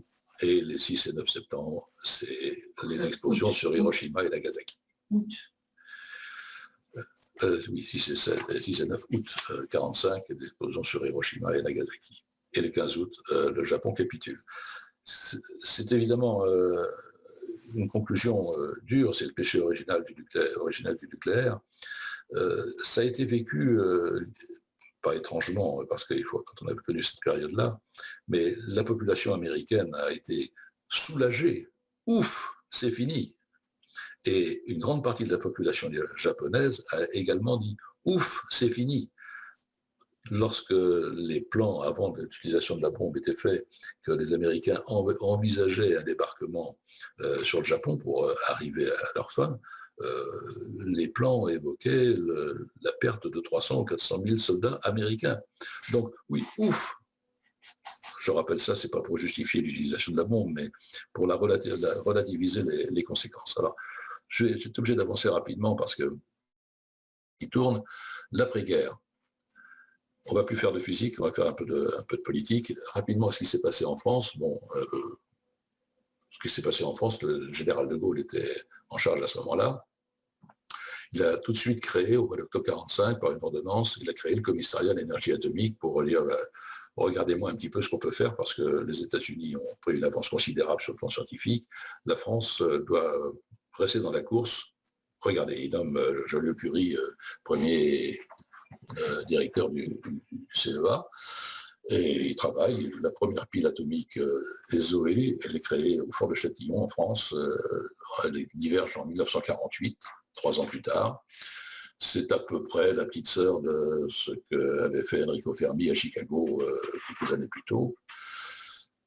Joliot-Curie avait un grand défaut, il était antinucléaire. C'était un pacifiste convaincu, c'est ça que je veux dire. Il était un pacifiste convaincu et il ne voulait pas faire la bombe. À l'époque, l'ordre de Gaulle, c'était pas de faire la bombe, mais il y avait quand même ça en perspective. Et Joliot-Curie a été l'un des instigateurs et l'un des signataires de ce qu'on appelle l'appel de Stockholm, qui est un appel à l'arrêt des recherches sur les armes nucléaires. Évidemment, quand on est patron de l'équipe chargée dans un pays de peut-être développer un jour une arme nucléaire, c'était difficilement compatible. Donc, il a été évincé de la direction du CEA. Il avait un autre inconvénient, c'est qu'il était communiste convaincu et déclaré. Et ça n'aidait pas à la collaboration avec les États-Unis, évidemment. Le programme français s'est poursuivi de recherche. Ça a démarré après dans la multiplication électrique avec à vue militaire, G1 en 1956, pour la production de plutonium. Je reviens sur la partie plus internationale. La SDN avait échoué à éviter la guerre à l'évidence, donc elle a été dissoute et remplacée par l'ONU. La charte de l'ONU est signée dès juin 1945, donc avant la fin de la guerre avec le Japon. L'Europe, elle est complètement à genoux, elle se sépare en deux groupes, une partie qui se met sous le parapluie américain et veut bénéficier du plan Marshall, et l'autre qui se range plutôt derrière la Russie. Le souci de non-prolifération, de ne pas multiplier trop dangereusement ces armes nucléaires, il est très présent. Et dès le début de 1946, en janvier 1946, la commission de l'énergie atomique est créée au sein de l'ONU. Et les États-Unis, ils proposent ce qu'on a appelé le plan Baruch. Le plan Baruch, c'était un plan qui disait le nucléaire a ses mérites et il a ses dangers. Je traduis en termes courants. Il proposait ce plan d'étendre à tous les États qui souscriraient à cet accord l'échange d'informations scientifiques sur l'atome, mais à des fins pacifiques. Par contre, on met en œuvre le contrôle des travaux sur l'énergie nucléaire et on prévoit des inspections pour s'assurer qu'il n'y a pas de dérapage. Et en même temps, on élimine les armements nationaux permettant des destructions massives. C'était une certaine vision, mais bien évidemment, vu de la Russie, qui voyait les États-Unis dans une position prééminente en disposant de l'arme, se priver de faire des recherches sur les armements nucléaires, c'était exclu. Donc, quelques jours plus tard, c'est M. Gromyko qui a refusé ce plan Baruch en disant commencez par détruire vos armes vous-même, et puis après, on pourra parler de contrôle chez les autres. Bon, en 40 d'ailleurs, la Russie met en œuvre un programme de recherche actif. Ils font exploser leur première bombe en 49. Les États-Unis qui voient que leur avantage stratégique, il a été consommé par cette explosion, ils cherchent à disposer d'une bombe encore plus puissante et travaillent sur la bombe H, la bombe thermonucléaire, qui est 200 fois plus puissante encore. Et elle explose en 1952, quand les Britanniques font exploser leur première bombe A, ce qui veut dire que la prolifération, pour reprendre le terme courant, elle est déjà en cours. La France, sans le dire, travaille sur le nucléaire, les États-Unis veulent aller plus loin dans ce qu'ils ont fait, la Russie travaille encore plus loin dans ce qu'ils ont fait. La course a démarré. Je mentionne en 51 EBR1 qui a été la toute première production d'électricité d'origine nucléaire. On a fait éclairer 4 lampes, c'était pas commercial encore, mais ça marchait. Je m'arrête 2 minutes sur 1953, qui est une date importante, où la préoccupation donc de non-prolifération qui est réelle, elle conduit Eisenhower à prononcer un discours à l'ONU, un discours qui est Atoms for Peace, les atomes pour la paix. Et ce discours, en fait, reprenait un peu les mêmes principes du plan Baruch. C'est un appel à un contrôle international des programmes nucléaires, avec la création d'un organisme supranational qui s'assurerait qu'il n'y a pas de dérapage, pas de développement incontrôlé des armes nucléaires, avec en échange une aide effective, réelle, aux applications civiles, dans la production d'électricité, en médecine, en agriculture, etc. C'est un discours qui est plutôt bien accueilli, qui n'est pas suivi d'effet tout de suite, parce que tous les États, beaucoup d'États disent mais pourquoi, et moi je ne vais pas rester à la traîne. Les Russes en particulier courent toujours. Ils ont la première centrale électronucléaire, Obninsk, en 1954, qui démarre, puis la Shippingport aux États-Unis. Je mentionne aussi le déplacement du Nautilus, qui a été une révolution dans le monde militaire. Des applications pas explosives, mais le Nautilus, donc premier sous-marin nucléaire américain, alors que les sous-marins jusque-là étaient des sous-marins au diesel, plutôt poussifs, avec une autonomie très limitée. Le Nautilus, sans changer le combustible, a réussi à parcourir 170 000 km sur mer, 140 000 km sous l'eau. Donc, ça donnait une puissance, une force de frappe extraordinaire, une autonomie sans commune mesure aux sous-marins. Voilà. Tout ça se développe, chacun joue un peu un double jeu, plaidant pour la non-prolifération, mais poursuivant quand même ses recherches et ses travaux. On arrive en 1957 à une date importante, parce qu'il y a 2 traités qui seront signés. La signature du traité Euratom, qui est toujours en cours, qui est toujours d'application, par les 6 pays membres de la CECA, la Communauté européenne du charbon et de l'acier à l'époque. C'est un traité qui résulte d'une prise de conscience de la nécessité de développer l'indépendance énergétique de ce qui était l'Europe à l'époque, parce qu'il y avait eu la crise du canal de Suez l'année précédente, en 1956, et il fallait donc mettre en commun les ressources de tout ordre, les connaissances scientifiques, les moyens de financement, les expertises, les matières premières, l'uranium. Donc, c'était le besoin de se regrouper pour faire quelque chose de bien avec l'uranium, avec le nucléaire. Le nucléaire qui avait une image très positive à l'époque, très positive. Le traité d'uranium, le traité Euratom, parle de permettre le progrès des œuvres de paix. C'était ça, voilà. Au même moment, un accord est signé, la création de l'AIEA. Donc c'était ce qui avait été appelé par Eisenhower dans son discours à Atoms for Peace en 1953. Il a fallu 4 ans quand même pour réussir à mettre en place un organisme qui existe toujours, qui est passé à Vienne en Autriche. Et c'est bien, voilà un accord qui aurait dû changer la face du monde. En fait, non, les choses ne sont pas encore prêtes. Et malgré les bonnes intentions sont là, mais la France continue sa recherche, et là, elle est passée à l'application militaire. Je n'ai pas mentionné tout à l'heure, mais la décision avait été prise en 1956, si je me rappelle bien, par Pierre Mendès France, d'engager un programme militaire et de construire une bombe. Première bombe qui explose en 1960. Donc, le traité est quand même signé, l'accord à l'AIEA est signé, mais dans la pratique, il ne se passe pas grand-chose. Hein? Et ce qui va vraiment faire bouger les lignes, c'est ce qu'on appelle la crise de Cuba.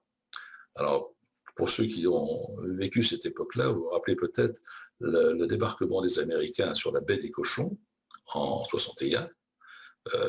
C'était extrêmement mal pris, extrêmement mal vécu, et ils avaient dû d'ailleurs se retirer parce que ça avait été un échec majeur pour les États-Unis, mais qui avait conduit Cuba à inviter la Russie à installer des missiles nucléaires tournés vers les États-Unis sur le sol cubain. C'est ce qu'on appelle la crise de Cuba. Donc ça a été une crise extrêmement intense, et ça a été la bagarre entre États-Unis et Russie, un dessin qui avait fait fureur à l'époque. Kennedy et Khrouchtchev, avec le doigt prêt appuyé sur le bouton, on était vraiment passé très près d'un désastre. Ça a été sans doute le moment dans l'histoire de l'humanité où on est passé le plus près d'un conflit nucléaire généralisé. Et ça avait fait prendre conscience que oui, il fallait quand même faire un stop, il fallait au-delà des déclarations d'intention et passer aux actes. Donc il y a eu un traité que la France n'avait pas voulu signer à l'époque, en 1963, interdisant des essais nucléaires. Bon, il n'a pas été, je crois qu'il n'a jamais été ratifié d'ailleurs. C'était quand même encore marqué la volonté d'aller. Et la vraie révolution, le vrai changement, c'était en 1968, quand il y a eu la signature du TNP, le traité de non-prolifération.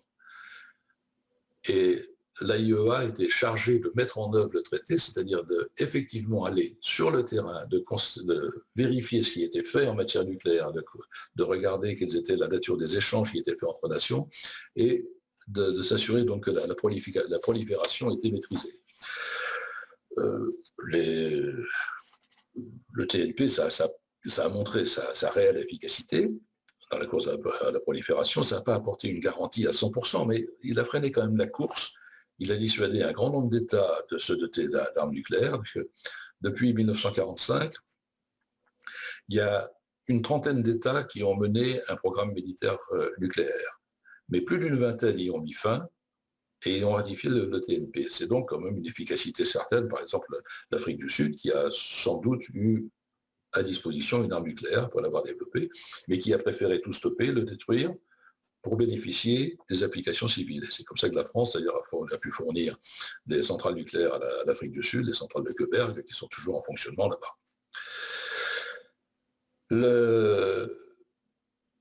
À fin 2019, les États... Attendez, où est-ce que j'en suis là?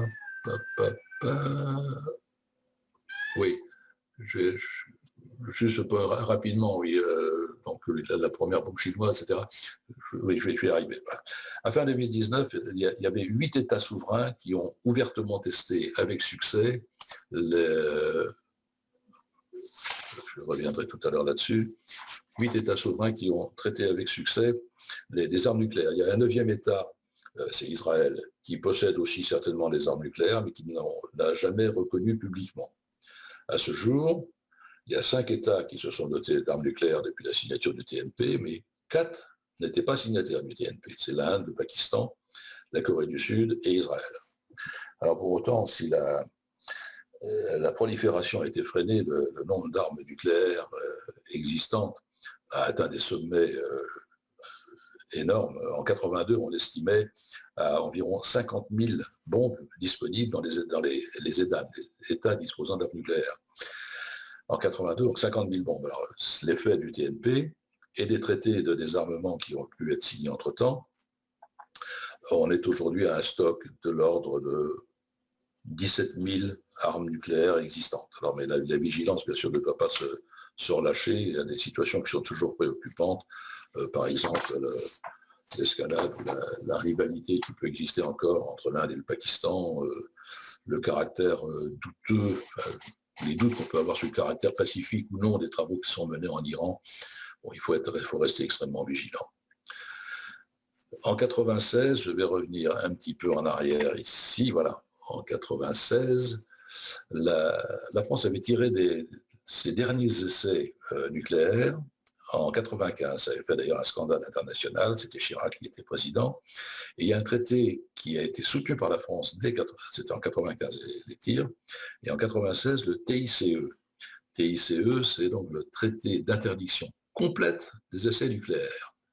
Il a été signé par la France, il a été adopté aux États-Unis, aux Nations Unies, très largement majoritairement, 158 voix pour, 3 contre et 5 abstentions, mais avec une clause très particulière, c'est qu'il doit être, pour entrer en vigueur, il doit être ratifié par les 44 États qui disposent d'installations nucléaires. D'installations nucléaires, qu'elles soient pour la production d'électricité, pour la recherche, peu importe. Et sur ces 44 États, eh bien, il n'est toujours pas rentré en vigueur parce qu'il y en a 5 qui ne l'ont pas ratifié, dont les États-Unis, dont la Chine, ce qui est moins étonnant, dont la Corée du Nord, ce qui est encore moins étonnant, l'Inde et l'Israël. Voilà. Le traité existe, interdiction complète des essais nucléaires. Il faut rester un peu optimiste. Il n'y a que la Corée du Nord qui a procédé à des essais nucléaires depuis le début du XXIe siècle.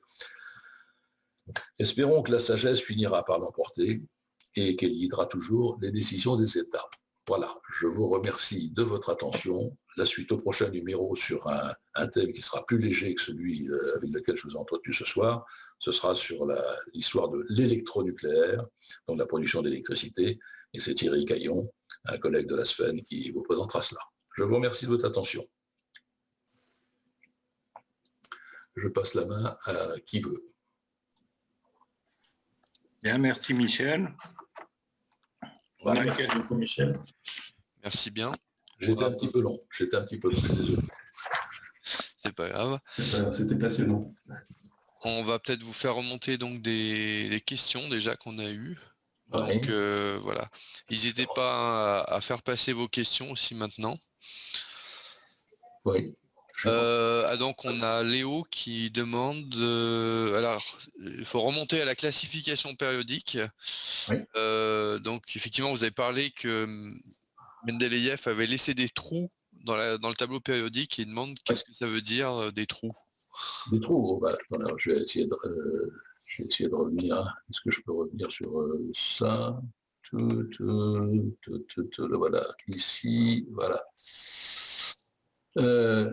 Quand il avait fait, donc il avait organisé les années 60 et quelques éléments connus de l'époque, ben, il avait fait ce qu'il avait pu comme ligne et comme colonne, en organisant en fonction de la masse atomique et des caractéristiques chimiques.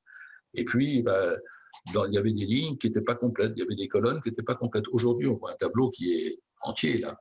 Il n'y a plus de trous. Ben, à l'époque, je citais le gallium, ça n'existait pas. Il y avait un trou. Et là, il a dit, ça, on va le trouver. Et il aura des propriétés similaires à l'aluminium. Et il a eu raison. Et il y en avait donc une trentaine de corps qui n'étaient pas identifiés à l'époque, qui manquaient dans son tableau, ce qui faisait des trous. Voilà. Oui. Ok. Oui, il connaissait que 63 éléments en fait. C'est ça, 63 sur les 92 naturels. Oui. Alors, on a une question sur à partir de quand on a découvert que le radium était dangereux.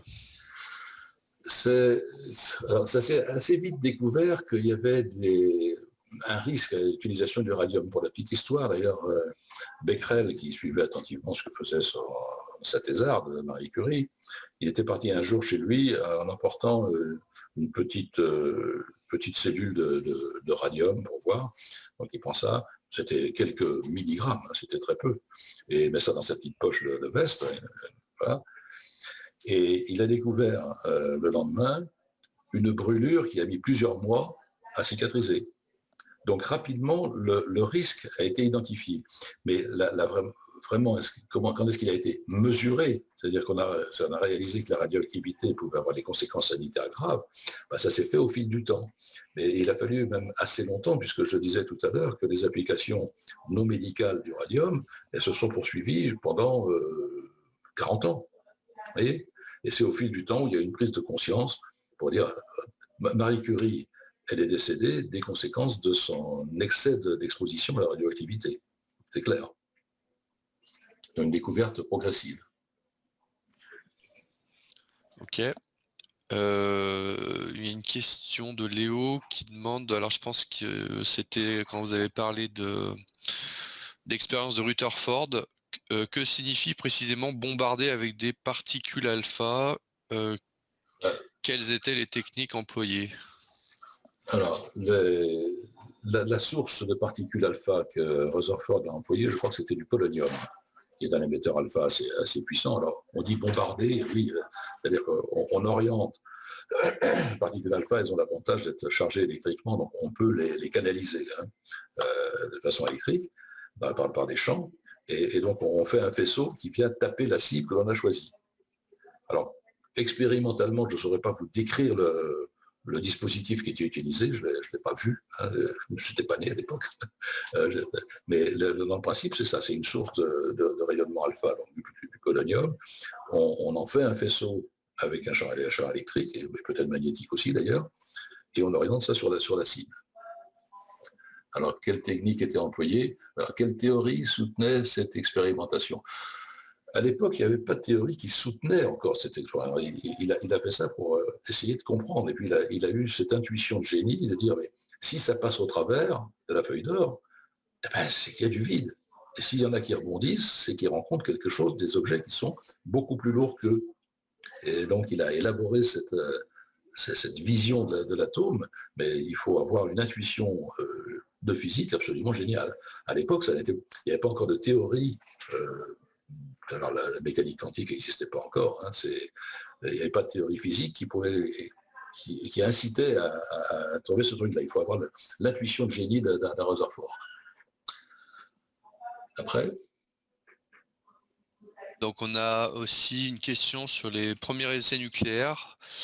Dans quelle proportion l'énergie produite a-t-elle dépassé les calculs? Et pourquoi cette imprécision? C'est la question sans sous. Hein. La première explosion nucléaire à Avogadro, l'essai Trinity, sa puissance, alors, vue d'aujourd'hui, ça ne fait pas énorme. C'était de l'ordre de 20 000 kilotonnes de TNT. 20 000 tonnes de TNT. C'est extraordinaire. Alors, comment expliquer ça? Pour évaluer la puissance de la bombe, il y a deux choses. Il y a d'une part le nombre de fissions qu'on va avoir, mais le temps pendant lequel ces fissions vont avoir lieu. Est-ce que c'est quelques millisecondes, quelques microsecondes? Il faut que ce soit le plus condensé possible pour avoir le maximum de puissance. Et ça, je pense qu'à l'époque, il y avait sans doute dans l'état de connaissance qu'ils pouvaient avoir, il n'y avait jamais eu de manip là-dessus, hein, dans l'état de connaissance des scientifiques sur le comportement de la source d'uranium, je pense qu'il y avait une grande incertitude là-dessus. Alors, ils ont été bluffés parce que on n'avait jamais vu d'explosion comme ça. Jamais, jamais, jamais. Ça a été un éclair monumental qui a été vu à 20 km de distance, ça a été une secousse incroyable. Donc je pense que c'était la méconnaissance encore à l'époque des phénomènes physiques, et puis l'effet de surprise. Je réponds sans doute mal à pourquoi cette imprécision. Je vous ai donné mon analyse à moi, je pense que c'est ça, mais je n'en suis pas sûr. Oui. Oui, on demande aussi donc la purification l'enrichissement du coup de l'uranium a été initié par voie gazeuse. Par diffusion gazeuse. Oui, par diffusion gazeuse, c'était le principe, le procédé qui était utilisé dans l'usine d'Eurodif, que vous avez peut-être vu derrière les centrales nucléaires de Tricastin, qui était là-bas. Le principe, il est tout simple, hein, c'est on prend une paroi poreuse avec des trous aussi petits que possible, et on dit comme l'uranium 238 est un petit peu plus gros, il va passer moins facilement dans les trous que l'uranium 235. Donc on met de l'uranium sous forme gazeuse, c'est du F6 en l'occurrence, un hexafluorure, et on essaie de faire traverser cette membrane. Alors il faut traverser un grand nombre de membranes pour réussir à avoir un effet d'enrichissement, pour qu'on ait un peu plus d'uranium 235 que d'uranium 238, mais au final on y arrive. Le gros inconvénient de ce procédé, qui marche, hein, mais le gros inconvénient, c'est qu'il est très consommateur d'énergie. Pour faire simple, on va dire que quand Eurodif a été construit, c'était été démarré donc en 69, comme ça, sur décision de Georges Pompidou, l'idée, en simplifiant un peu, hein, on va construire une usine d'enrichissement gazeuse, et pour avoir l'électricité qu'il faut pour faire marcher les compresseurs d'Eurodif, on va construire 4 tranches nucléaires. C'est les 4 tranches de Tricastin. 3 serviront à alimenter l'usine quand elle sera en pleine capacité, ce qui n'est pas arrivé souvent. Et la 4e, eh bien, elle sera là en secours pendant que les autres sont en rechargement, en maintenance, etc. Alors, c'est un gros inconvénient, c'est ça.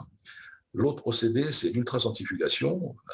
Intuitivement, on comprend assez bien que l'uranium 238 étant plus lourd, si on les fait tourner très rapidement, il va avoir une force centripète plus importante une force centrifuge plus importante sur l'uranium 238 que sur l'uranium 235, et donc en bordure externe, on aura une plus grande concentration de 238 que de 235. Donc on a des centrifugeuses en série, en cascade, qui reprennent le petit gain qu'on a obtenu dans la centrifugeuse précédente pour l'améliorer, et c'est un dispositif qui maintenant est répandu chez tous les grands fournisseurs. Il est beaucoup moins consommateur. Il consomme 50 fois moins d'énergie que la diffusion gazeuse. C'est un dispositif qui est compliqué à mettre en œuvre, hein, mais c'est ce dispositif-là en particulier que les Iraniens ont obtenu, sans doute pas tout seuls. Ils ont sans doute été aidés, pas par nous, mais qui est mis en œuvre actuellement chez eux. Je réponds à la question, là c'est bon? Oui. Voilà, est-ce qu'il y a d'autres questions? Ouais, j'en profite moi pour poser une petite question de vocabulaire. Vous avez parlé de divergence d'une pile. J'ai parlé de quoi? De divergence d'une pile, il me semble. Par Fermi. Ouais, les premières piles qui ont été créées, oui. Vous avez parlé de divergence. Enrico Fermi, j'en ai parlé effectivement pour sa mise au point de la première pile atomique qu'il a fait diverger en 1942. J'ai souligné que moi je suis épaté devant la possibilité, dans l'état des connaissances du moment, il faut se reporter à l'époque, hein, l'état des connaissances, réussir à monter une pile nucléaire avec les moyens de calcul et la disposition, ça m'épate, oui. Et les conclusions qu'il en a tirées, la démonstration faite que le principe énoncé par Joliot-Curie sur la réaction en chaîne, oui, c'est vrai, ça marche. Les neutrons émis par une première fission peuvent aller entretenir des réunions successives. Mais je ne suis pas sûr d'avoir bien compris la question. Ça résonne terriblement. C'est le terme diverger, je pense, qui... Ah, diverger. Diverger, oui, c'est parce qu'on part d'un système donc, qui est à plat, qui est inerte, et puis la première réaction en chaîne va entraîner une deuxième, la deuxième va en faire 4 de plus, etc. Et donc il y a effectivement une divergence, parce que le nombre de, quand on va tout doucement comme ça, le nombre de noyaux qui se fissionnent en chaîne comme ça est de plus en plus important. Et c'est pour ça qu'on utilise couramment le terme de divergence quand un réacteur nucléaire, par exemple, est à l'arrêt et qu'ensuite il va remonter en puissance. On dit qu'on va faire diverger le cœur, on va faire monter en puissance la réaction nucléaire. Ok. Moi, j'avais une question aussi. C'est une question de vocabulaire, mais du coup, c'est quoi la différence entre fissile et fissible? Parce qu'on entend les deux termes, est-ce qu'il y a une différence? Bah, il y a une différence. Il est fissile quand effectivement il peut se casser. Il est fissible s'il peut devenir un élément fissile. Par exemple, l'uranium 238, il n'est pas fissile, mais il D'accord, peut se transformer en plutonium, qui lui est fissile. D'accord? d'accord. C'est l'enchaînement en question. C'est assez subtil. Alors, il y a une question aussi sur justement sur la réaction en chaîne. Comment les neutrons étaient suffisamment ralentis dans la bombe pour pouvoir produire une réaction en chaîne? Dans la bombe, Ouais, on n'a pas cherché à maîtriser le flux de neutrons. On n'a pas cherché, on est parti sur une règle, sur un procédé totalement différent de celui qui existe dans les réacteurs, où on cherche à maîtriser le réacteur. On a dit on veut avoir le maximum de fission dans le minimum de temps. Et pour avoir ça, il faut que j'enlève tous les obstacles pour que les neutrons aient plus de chances de taper d'autres atomes d'uranium 235. Ils auront moins de chances s'ils sont moins de chances de fissionner s'ils ne sont pas à la bonne vitesse, mais on va tellement les concentrer que ça va le faire quand même. Il y aura beaucoup de neutrons qui vont ricocher sur les atomes de 235 et la probabilité de fission sera moins grande que s'ils étaient des neutrons thermiques, mais on va le concentrer. C'est pour ça que je sais qu'on atteint des niveaux de concentration qui sont de l'ordre de 95% d'uranium 235, c'est-à-dire qu'on a enlevé pratiquement tous les atomes d'uranium 238, et il y en aura suffisamment qui vont fissionner pour faire la bombe. Vouloir introduire ce qu'on appelle un modérateur, c'est-à-dire un ralentisseur d'un neutron, dans les bombes à uranium, c'était pas envisageable. On ne voit pas très bien comment on pourrait à la fois introduire quelque chose qui va espacer les atomes d'uranium 235 pour avoir entre les deux un modérateur et en même temps avoir beaucoup d'explosions en même temps. C'est l'autre option qui a été choisie. On va enrichir au maximum en uranium 235. La probabilité de fission de chaque neutron sera moindre, mais il y en aura tellement que le résultat sera là. C'est à peu près clair ce que je raconte. Moi, j'avais une autre question, en attendant qu'il y en ait d'autres. Finalement, est-ce qu'on sait où en était l'Allemagne dans la conception de la bombe? Alors, c'est resté, oui, alors on a su après la guerre. En fait, ils n'étaient pas loin. Bon, il y avait une grande inquiétude parce que, comme je disais tout à l'heure, il y avait toutes les compétences qu'il fallait. Mais la chance de l'humanité, c'est probablement que Hitler n'y a pas cru tout de suite. Et lui, il avait pris un autre parti, c'était les V2, puis on va aller détruire l'Angleterre avec les V2. Il y a eu des recherches qui ont été faites. Heisenberg et Weizsäcker ont construit un réacteur d'essai, une pile. Ça a guère été au-delà. Alors, est-ce que c'était... Il y a deux écoles là-dessus. Est-ce que c'était parce que la priorité stratégique d'Hitler n'était pas là-dessus et donc il n'y avait pas les moyens qu'il fallait pour avancer? Parce que vous avez vu la dimension de l'effort qu'il faut pour arriver à concevoir et bâtir une bombe en 4 ans. Il n'y avait pas ces moyens-là en Allemagne. Il y a une autre école, je ne prendrai pas parti, certains disent, mais Heisenberg ne voulait pas être le père de la bombe. Et il a fait semblant. Il n'a pas fait l'effort qu'il fallait pour soutenir ce développement. Je ne sais pas. C'est une école qui dit ça, c'est peut-être vrai, je ne sais pas. Mais en tout cas, il est très vraisemblable que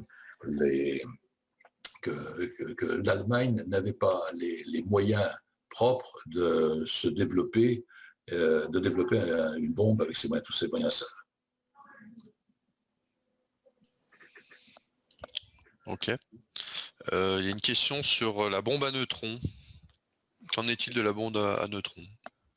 Bon, ça fait partie des améliorations. Enfin, je ne sais pas s'il fait de l'amélioration, c'est peut-être pas le bon des divers types d'armes qui sont faites avec des avantages pour certains et d'autres. Dans la famille, la bombe A, la bombe H, la bombe à neutrons. Aujourd'hui, vous savez que la France s'est interdite de procéder à des essais complémentaires, des essais nucléaires complémentaires. La bombe à neutrons, j'imagine qu'elle fait partie de l'arsenal français. À défaut de faire des essais en vraie grandeur, la France est dotée d'éléments expérimentaux pour simuler les effets d'une bombe, enfin, la réaction qui crée la bombe. Voilà, alors, elle existe, elle existe. Est-ce que la... Bah, bon, oui. Concernant l'atome, que penses-tu, Michel, de la similitude souvent évoquée entre l'infiniment grand et l'infiniment petit? Ah, ça, je vois que c'est un ami qui me pose la question, qui m'invite à philosopher sur le sujet. Hein. L'infiniment grand, je le connais pas bien, et l'infiniment petit, je ne sais pas où il s'arrête. Quelque chose qui m'invite à réfléchir, je rediscuterai avec Yves à l'occasion de sa question, mais le fait que la matière que l'on voit solide autour de nous, c'est en fait essentiellement du vide. C'est quoi le vide? Je vous invite à réfléchir à ça quand vous avez un petit peu de temps devant vous. Et comment se fait-il que du vide, ce soit aussi solide? C'est quand même déroutant. Donc j'invite Yves aussi à réfléchir à ce genre de choses. Ensuite... Alors, il y avait une question qui apparaît pas là aussi, je vais peut-être la poser, c'est sur l'origine de l'uranium naturel et l'état des stocks. L'uranium, c'est un élément qui est relativement abondant sur Terre. Les stocks existants en France, on en a 3 ans minimum par obligation, mais à disposition dans les mines qui sont propriété de la France, il y en a pour des années. Mais il vient à la fois, il vient beaucoup du Kazakhstan, du Canada, du Niger, d'Australie. Il y a des réserves en Afrique, à côté de l'Afrique du Sud, en Namibie. Il y en a un peu partout.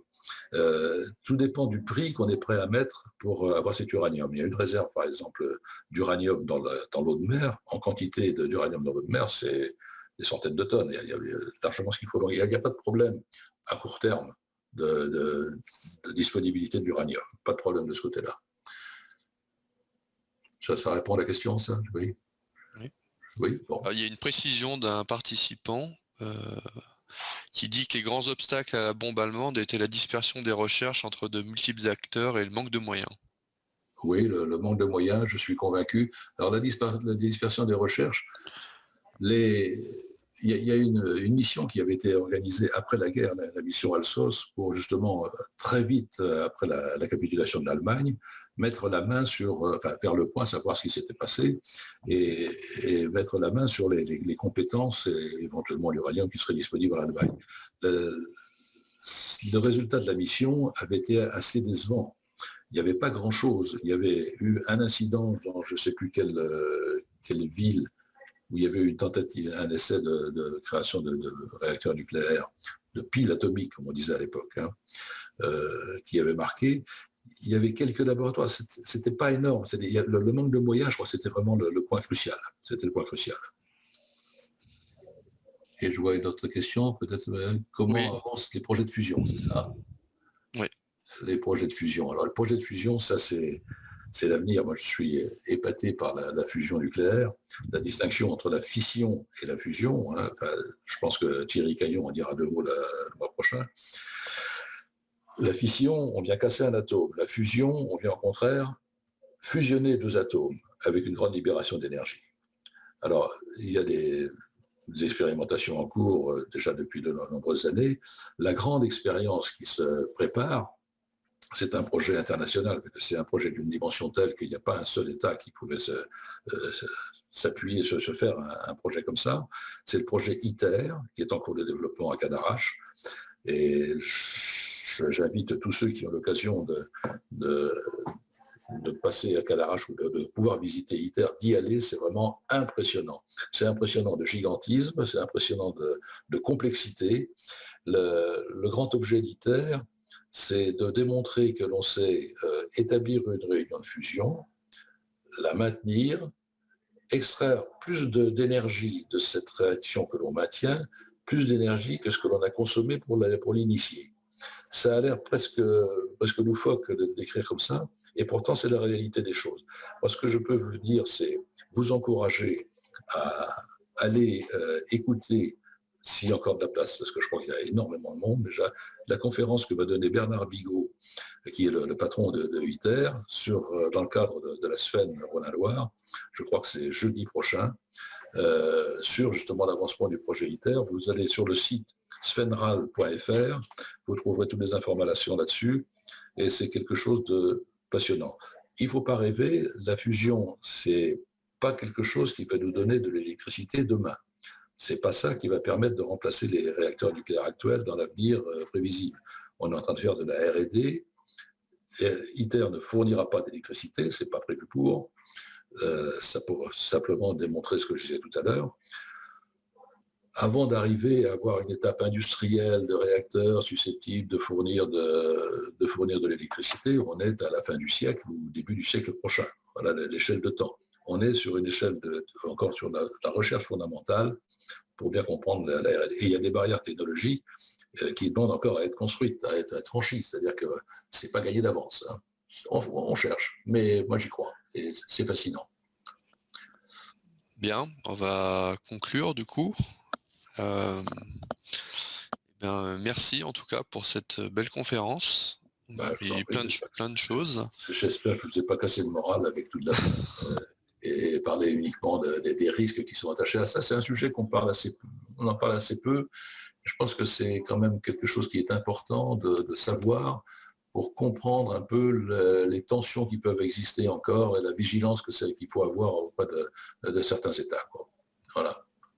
Mais c'est pas drôle. J'aurais préféré vous raconter des histoires, mais c'est pas drôle. Voilà. Bien. Merci à tous. Merci à tous les participants. Voilà, donc la vidéo sera mise en ligne après montage dans quelques temps. D'accord. Donc on rappelle que voilà, on a une chaîne YouTube avec la FIS Lyon. Et puis voilà. On se donne rendez-vous donc le 28 avril pour la deuxième partie de la conférence avec monsieur Thierry Caillon, donc qui va parler plutôt de l'aspect utilisation pour la production d'électricité du nucléaire. Absolument. Voilà. Donc pensez à vous inscrire pour cette prochaine conférence. Ce sera passionnant. Voilà. J'espère ne pas vous avoir ennuyé. Bonne soirée à tous. Merci. Merci, bonne soirée à tout le monde. Et bonne soirée.